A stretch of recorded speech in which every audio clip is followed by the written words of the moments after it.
বলিউডের জনপ্রিয় অভিনেত্রী তৃপ্তি ডিমরি বুলবুল ওয়েব সিরিজে অভিনয় করে দর্শকের নজর কাড়েন তিনি। এরপর রণবীর কাপুরের সঙ্গে এনিমেল ছবিতে অভিনয় করে তুমুল জনপ্রিয় হয়ে ওঠেন। এই সিনেমা করে রাতারাতি জাতীয় ক্রাশের তকমা জোটে তার। সম্প্রতি ব্যাড নিউজ সিনেমায় ভিকি কৌশলের বিপরীতেও দেখা গেছে তৃপ্তিকে। একসময় সামান্য প্রচার পাওয়ার জন্য মরিয়া হয়ে উঠতেন এই অভিনেত্রী, এমনকি প্রচারের প্রয়োজনে যে কোনো কিছু করতেও প্রস্তুত ছিলেন বলে জানিয়েছিলেন তৃপ্তি।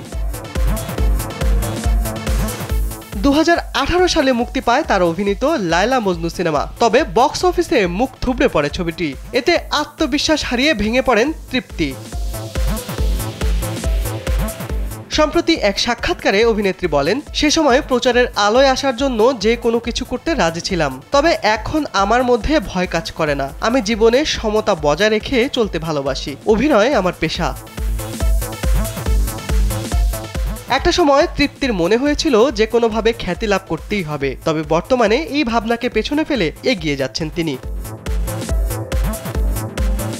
শিবলি আহমেদ, কালবেলা।